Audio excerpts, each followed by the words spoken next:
caros amigos da Companhia Jurídica, como é que estamos? Tudo bem? Vamos lá?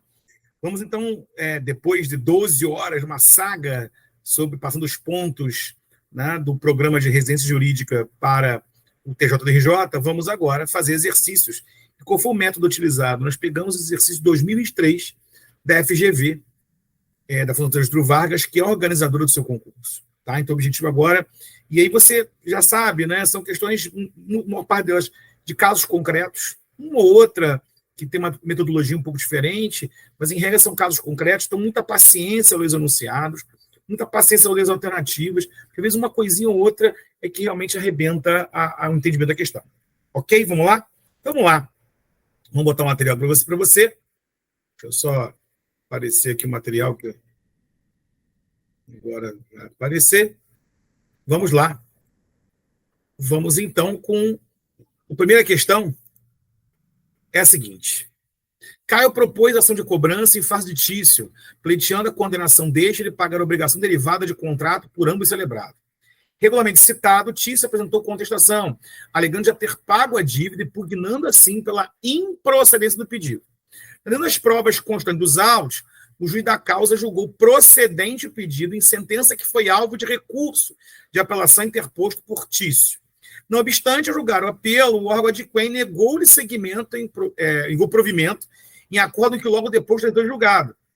Inaugurada a fase de cumprimento de sentença, Tício foi intimado a pagar a obrigação, tendo no prazo legal ofertado a impugnação à proteção executiva de Caio. Como fundamento da sua impugnação ao cumprimento de sentença, agora vamos. Tício sustentou a prescrição do direito de crédito do autor, matéria que, embora tivesse arguído na contestação, não estaria sujeita, segundo alegou, à preclusão, até porque é cognoscível ex officio pelo órgão judicial. Além disso, aludiu o devedor ao excesso de execução, embora sem ter indicado o valor que entendia correto, tampouco havendo feito tal indicação depois que o juiz lhe ter concedido nova oportunidade para tanto. Nesse contexto, é correto afirmar que o juiz... Queridos, a questão aqui ela é bem tranquila, né? Ela tenta induzir você a erro. A prescrição é uma matéria cognoscível de ofício? É. O 342, inciso 3 do CPC, fala isso. Ela pode ser reconhecida de ofício a qualquer tempo? Na fase de conhecimento, sim. Inclusive em sede recursal, desde que obedeça o artigo 10 do CPC. Tem que intimar antes as partes para manifestação. Lembrando que em recurso especial extraordinário não é possível porque existe o pré-questionamento. Agora, e na sede de execução, na sede de cumprimento de sentença, é possível? E a resposta é negativa. Por quê? Porque o 525, parágrafo 1º do CPC, ele é claro ao dizer que o rol de matérias da impugnação ao cumprimento de sentença é um rol taxativo e, em regra, matérias referentes a questões supervenientes à sentença. Entendeu isso? A única exceção é o 525, parágrafo 1º, inciso 1, que fala da nulidade da citação, que é um vício transrescisório, como você já estudou. Então, por isso, que a prescrição, tanto que se você olhar o 525, parágrafo 1º, no inciso 7º, ele vai dizer que prescrição, novação, pagamento e qualquer outra forma de extinção da obrigação, ela só pode ser reconhecida em sede de impugnação, cumprimento de sentença, desde que superveniente a sentença. Entendeu? Então é por isso que essa alegação de prescrição não pode ser analisada. Ademais, em relação a essa execução, pau que bate em Chico, bate Francisco. O 523 e o 524 do CPC não determinam que o credor, o exequente, tem que trazer uma planilha, uma memória de cálculo para demonstrar o valor certo, líquido, né, e exigível que está se demandando. Ora, da mesma forma, o 525, parágrafos 4º e 5º do CPC, vão dizer a mesma coisa. Vão dizer o quê? Que, na hipótese de impugnação, alegando excesso de execução, cumpre ao executado fundamentar sua alegação, dizer quanto que ele entende devido, quais são os erros de cálculo, né, na planilha do credor do exequente. Quando ele não fez isso, lamento, também não vai ser analisada a questão. Por isso que a correta aqui, vamos lá, a correta aqui vai ser, número 1, a letra B de bola. Não pode conhecer de nenhum dos fundamentos alegados na impugnação ao cumprimento de sentença, artigo 525, inciso 5º, 7º e parágrafos 4º e 5º do CPC. Ficou claro isso? Beleza? Muito bem. Vamos, então, à segunda questão, sem maiores delongas. Adriana é servidora estadual aposentada, impetrou mandado de segurança para impugnar conduta omissiva que atribuiu à administração pública, consubstanciada em sua ótica na não inclusão nos respectivos proventos do valor de uma gratificação a cuja incorporação entendia fazer jus. Depois de prestadas informações pela autoridade impetrada, de apresentada a peça impugnativa pela pessoa de direito público e de ofertada a manifestação concluída pelo Ministério Público, o juiz da causa proferiu sentença. Beleza. De acordo com a decisória, foi concedida a segurança vindicada, reconhecendo-se o direito subjetivo de Adriana à incorporação da gratificação, determinando-se a autoridade coatora que procedesse a inclusão do respectivo valor nos proventos impetrantes. Subindo os autos, a segunda instância, por força do resumo necessário, vocês lembram disso, né? Artigo 14, parágrafo 1º da Lei 12.016 de 2009, o órgão de Quen confirmou a sentença de piso a que se seguiu, então, o seu trânsito julgado. Poucos meses depois, a Adriana juizou a ação pelo rito comum, pleiteando a condenação da Fazenda Pública Estadual a lhe pagar os valores que reputava devidos, a título da mesma gratificação, relativamente a lapso temporal anterior à data do ajuizamento da primeira ação. Manda contato com a nova petição inicial, deverá o magistrado. A questão também é uma pegadinha. Por quê? Porque há que se observar o regime especial da coisa julgada no mandado de segurança. Aqui não vai se utilizar o CPC no 508, eficácia preclusiva da coisa julgada, não. Até porque, vamos lá, pela súmula 269 do STF, o mandado de segurança não é sucedâneo da ação de cobrança. Ou seja, quando, nesse exemplo que foi dado aí da questão, quando a Adriana teve a sentença julgada, teve o pedido julgado procedente, a sentença ela só retroage até a data do ajuizamento do mandado de segurança. Pegar lá o artigo 14, acho que me engano, parágrafo 4º, fala exatamente isso. Então, por conta disso, você sabe que o servidor público tem direito, no caso de uma gratificação, nesse exemplo que deu, aos 5 anos anteriores ao ajuizamento da ação. O mandado de segurança deu isso para ela? Não deu. E aí, ela pode ajuizar uma ação pelo rito comum? Lógico que pode. Entenda, a coisa julgada no mandado de segurança, ela só prejudica a propositura de uma posterior ação de rito comum se, no mandado de segurança, a sentença disser que a pessoa não possui o direito alegado. Agora, salvo essa questão, cara, é perfeitamente possível a propositura de nova ação, no caso pelo rito comum, para buscar aqueles 5 anos anteriores ao ajuizamento da ação, que o mandado de segurança não deu. Ok? Onde está isso, Zé Cláudio? Súmula 304 do STF, artigo 19 da Lei 12.016 de 2009. Ficou claro isso? Então, por isso, senhoras e senhores, voltando aqui para a nossa questão, a correta aqui só pode ser a letra A. Essa segunda ação vai ser analisada, lógico, o juiz vai analisar a petição inicial. Ou seja, vai proceder ao juízo positivo de admissibilidade da ação. Aí eu botei os fundamentos, súmula 269, 304 do STF, artigos, se quiser botar o 14 também, mas do 19 da Lei 12.016 de 2009. A letra B está errada, porque não há coisa julgada, como já mostramos. Letra C, litispendência também não há, porque litispendência, pelo 337, para os 1º a 4º do CPC, é quando eu tenho 2 ações concomitantes tramitando, e não é o caso, porque a primeira ação já foi julgada, inclusive. A letra D, lógico que tem desejo de agir, e a letra E não tem o menor sentido. Então, a 2 aqui vai ser a letra A, de amor, com base no fundamento. Está acompanhando? Tudo bem? Então, vamos prosseguir. Terceira questão. Em processo de conhecimento de rito comum, instrumentalizou-se a demanda condenatória para o pagamento de pensão por morte, decorrente da união estável à vida entre o falecido e sua companheira, promovida por esta contra a esposa e o Instituto Previdenciário Estadual, perante a Vara de Fazenda Pública como a capital.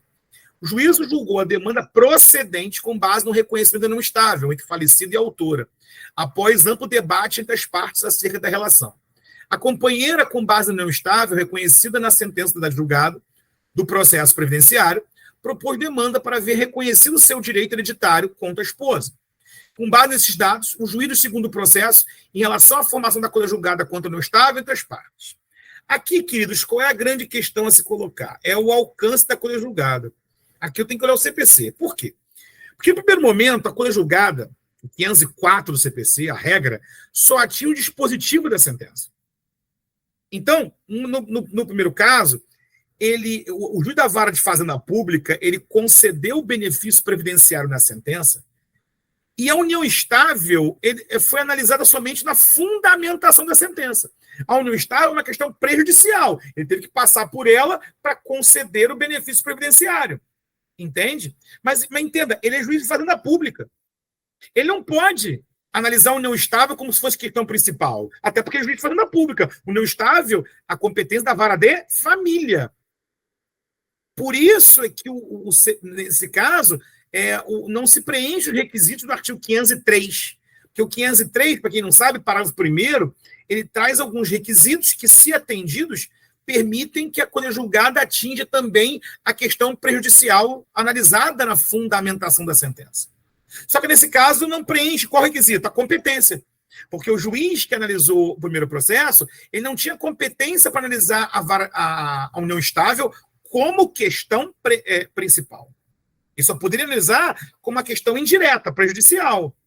Então, por isso é que, no segundo processo, é possível a reanálise da união estável, perfeitamente possível, porque a análise da união estável no primeiro processo não foi atingida pela coisa julgada. Por quê? Porque, na verdade, a coisa julgada, em regra, não atinge o fundamento da decisão. Atinge só o dispositivo, que é em relação ao benefício previdenciário. Para atingir o fundamento, é necessário o preenchimento dos requisitos previstos no artigo 503, parágrafo 1º do CPC, o que não foram atingidos, porque o juiz não tinha competência para julgar aquela questão como se principal fosse. Entendeu isso? Por isso, querido, que olhando o material, a gente chega à conclusão clara que a correta aqui só pode ser a letra C de cavalo. Não poderá reconhecê-la, pois, apesar de tratar-se de questão prejudicial, da qual depende a solução da questão de mérito e ter sido objeto de contraditório entre as partes, o juízo do processo originário não possuía competência absoluta para a questão prejudicial. Ok? Artigo 503 e 504 CPC, como mencionamos. Beleza? Essa foi a terceira questão. Vamos para a quarta? 4. Aqui, perceba que a FGV mudou um pouco a forma, né? Ele fez um enunciado e, na verdade, você tem que analisar as assertivas, né? Então, vamos lá. Ele fez um enunciado bem clássico, né? No que se refere ao procedimento de mandado de segurança, é correto afirmar que... Vamos ver cada letra, então? Letra A. Reconhecido em sentença tentada de julgado, a inobservância do prazo decadencial de 120 dias para a propositura da ação, não poderá o autor pleitear a tutela jurisdicional de seu direito em uma segunda demanda de procedimento comum. Está errado isso, né? Acabamos de ver, né? Artigo 19 da Lei 12.016 de 2009, a súmula 304 do STF, ou seja, a decisão proferida no mandado de segurança não impede ajuizamento de uma ação em rito comum, salvo se na ação de mandado de segurança for afirmado a inexistência do direito. No caso aqui da letra A, não aconteceu isso, porque o que foi feito na mandado de segurança foi tão somente ele foi indeferido, né, inicial, porque não obedeceu o prazo decadencial de 120 dias. Então a letra A está errada, porque onde está não poderá, deveria ser poderá. B.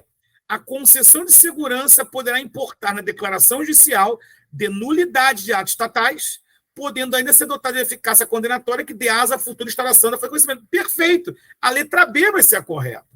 E por que, Zé Cláudio? Olha o artigo 14, parágrafo 4º da Lei 12.016 de 2009. Ou seja, o mandado de segurança ele pode gerar uma pretensão condenatória, vimos até na questão anterior, pode. Só, lógico, né? A sentença só retroage a data do ajuizamento do mandado de segurança. Mas é possível? Perfeitamente possível. A letra B é correta. Letra C, vamos ver por que está errado. O acórdão concessivo de segurança, na hipótese de competência originária do tribunal, será sujeito a reexame necessário. Errado.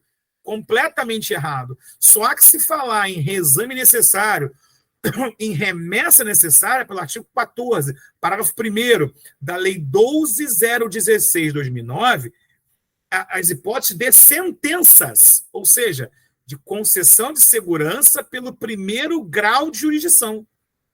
A análise, a concessão de segurança pela competência originária do tribunal, ou seja, pelo segundo grau de jurisdição, não gera remessa necessária. É atacável, se denegar a segurança, cabe recurso ordinário para o STJ. 105, inciso 2, a linha A da Constituição. Tão somente isso.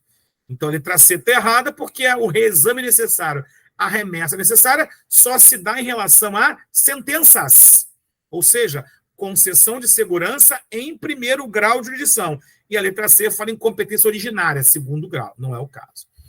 D. Caso alegações veiculadas na petição inicial tenham verossimilhança, poderá o juiz excepcionalmente deferir a produção de prova pericial. Não, né? Aqui, como já falamos, o mandado de segurança discute direito líquido e certo. Então, não há que se falar aqui em prova pericial. Não há dilação probatória. Então, por isso que a letra D também está errada. E a letra E, o impetrante poderá interpor recurso ordinário para alvejar acórdão confirmatório da sentença denegatória de segurança. Não, é contra acórdão denegatório. A decisão atacada por recurso ordinário é uma decisão denegatória. Não é o caso aqui. Tá? Então, se você olhar o 105, inciso 2, alineada à Constituição Federal, você vai ver que é necessário que a decisão de segundo grau ela denegue, e tem que ser em competência originária, que não é o caso aqui. Então, a letra E também está errada. Então, só sobrou para nós a letra B de bola, como falei, artigo 14 da Lei 12.016 de 2009. Tudo bem? Está acompanhando aí? Está vivo aí? Então vamos que vamos, né? Muito bem. Quinta questão. O Estado do Espírito Santo, deixa eu só antes perguntar aí se está tudo bem, está tudo tranquilo, sem problemas, sem dúvidas. Olha lá, hein? Espero não estar indo muito rápido, mas é porque a gente quer tentar aproveitar o tempo e fazer o menor número de questões possíveis, né? Vamos lá. Então, quinta questão. O Estado do Espírito Santo possuía contrato com a empresa ABC, que prestava serviço de informática e tecnologia para o setor de inteligência do governo. O instrumento previa, entre outras coisas, a convenção de arbitragem. Opa! Diante do inadimplemento de uma das cláusulas contratuais por parte da empresa, foi ajuizar uma ação judicial pelo Estado do Espírito Santo. Em série de contestação, a empresa ABC arguiu preliminarmente a existência de convenção de arbitragem, requerendo a extinção do processo. Diante da situação hipotética, vai afirmar que, bom, aqui é bem tranquilo, né? Não sei se você percebeu qual é o drama da questão.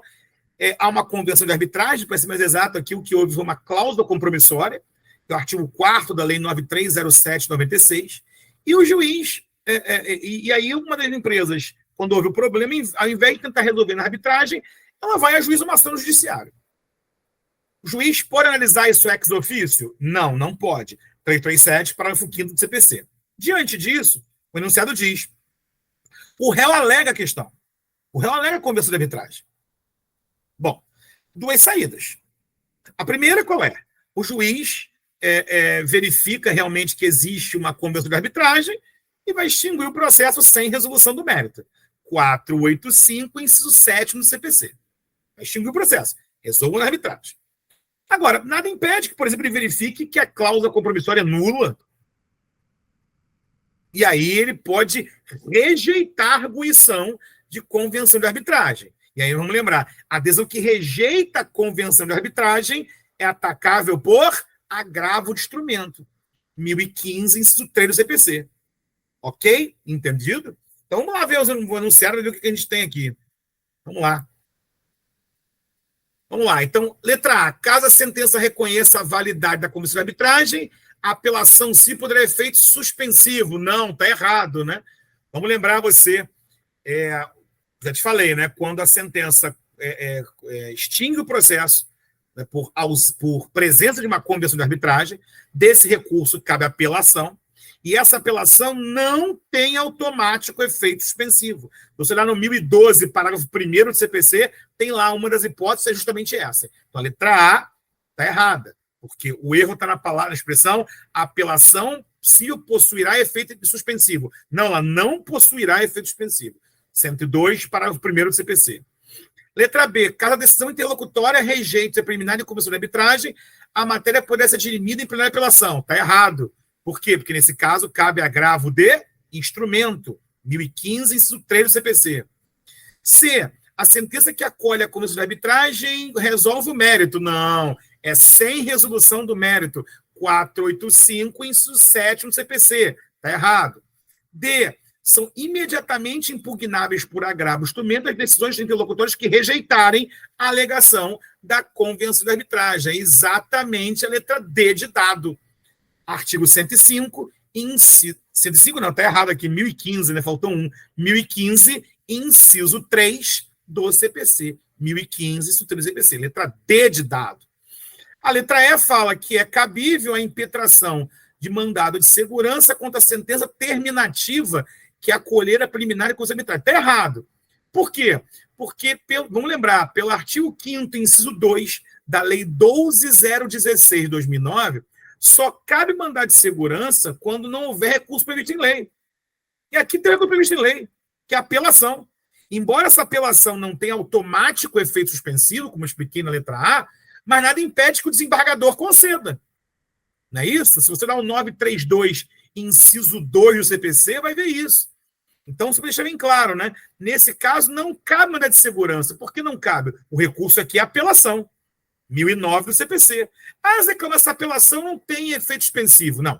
Ela não tem automático efeito suspensivo. 1012, parágrafo 1º do CPC. Mas nada impede que ela possa ter, sim, efeito suspensivo concedido pelo desembargador relator na forma do artigo 932, inciso 2 do CPC. A diferença é que nessa apelação aqui, ele vai ter que pedir o efeito suspensivo e provar, né, o risco de dano irreparável, de difícil reparação, para que aí sim, né, o nosso querido desembargador relator, se for o caso, concede ou não.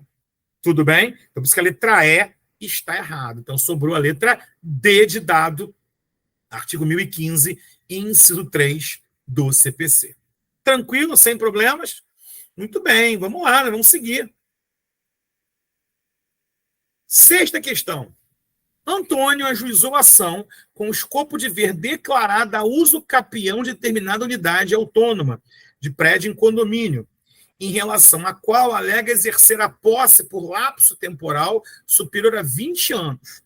A petição inicial indicou como integrante do polo passivo da relação processual a pessoa em cujo nome imóvel uso capiendo estava registrada na matrícula da Secretaria Imobiliária. Apreciando a peça exordial, o juiz da causa determinou a intimação do autor para emendá-la, de modo a incluir no polo passivo os proprietários dos imóveis confinantes. Tendo Antônio argumentado que a questão inicial não padecia de nenhum defeito, o juiz acabou por indeferi-la, extinguindo o processo sem resolução do mérito. Inconformado, o demandante interpôs recurso de apelação. É correto afirmar nesse cenário que o recurso interpôs pela parte autora? Bom, aqui qual é a grande questão? Aqui tem duas questões, né? Uma questão de fundo, que é se é necessário ou não a formação do litisconsórcio necessário na ação do capião. Cuidado, a regra é pela necessidade. Por quê? Porque quando tem alguém buscando uso capião de um imóvel, geralmente faz-se a citação dos demais, dos confinantes, né, dos proprietários limítrofes, para quê? Para que eles protejam suas metragens em relação àquele que está usucapindo aquele lote terreno, aquele imóvel. Ok? Só que, na verdade, segundo a doutrina de jurisprudência, isso não é necessário quando eu uso o capião de um apartamento. Justamente por quê? Porque no uso capião de apartamento está tudo delimitado na convenção de condomínio, lá atrás no memorial de incorporação do condomínio, tudo registrado no registro de imóveis. Então não precisa, no caso de uso capião de apartamento, citar os confinantes. Então, na verdade, no uso capião de apartamento, você deve ter estudado isso, você vai estudar isso em direito civil, no uso capião de apartamento, segundo as doutrinas de jurisprudência majoritárias, não é cabível. Não é cabível. Não é necessário, mas dizendo, um litisconsórcio entre o proprietário do bem usucapiendo e os confinantes. Não é cabível o litisconsórcio necessário aqui. Passivo, entendeu? Então, o primeiro ponto é esse. O segundo ponto qual é? É que o juiz mandou emendar inicial, como o autor não emendou, ele indeferiu inicial, sem resolução do mérito. 485, inciso 1 do CPC. Nesse caso, qual o recurso cabível? Querido, como eu estou falando de um único pedido do usucapião, e esse pedido que teve indeferimento inicial, então, lógico, foi extinção do processo sem resolução do mérito, 485, inciso 1 do CPC, Qual recurso cabível? Apelação.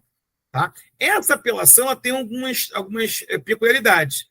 É lógico, prazo de 15 dias, mas ela tem algo que é interessante. Ela permite ao juiz a retratação.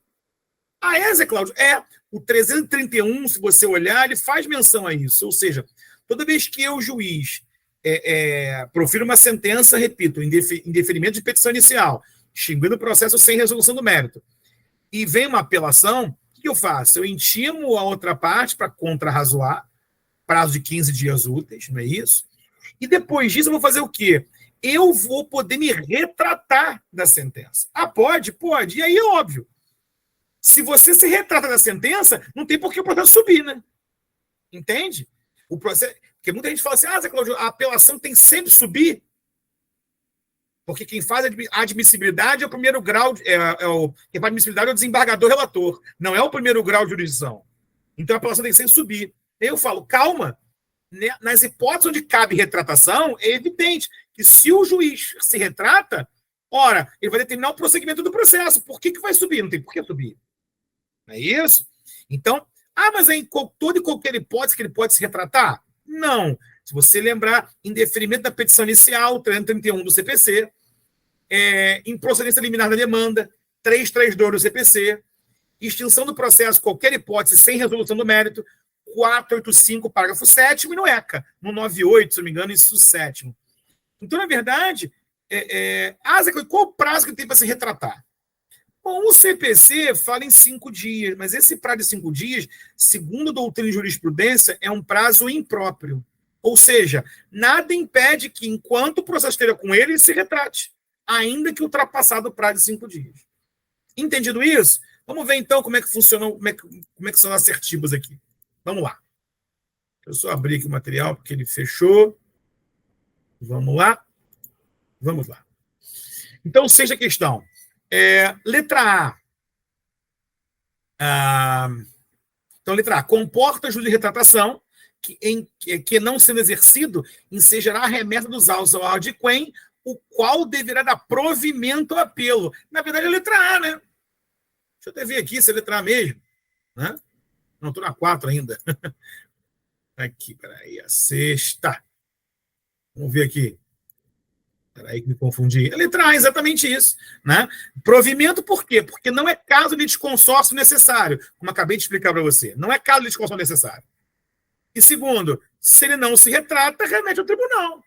331, parágrafo 1º do CPC. Letra A, correta. Né?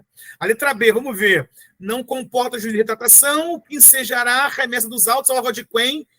Não, né? A letra B está errada porque comporta juízo de retratação. Então, a letra B que não comporta está errada. Letra D de dado está errada.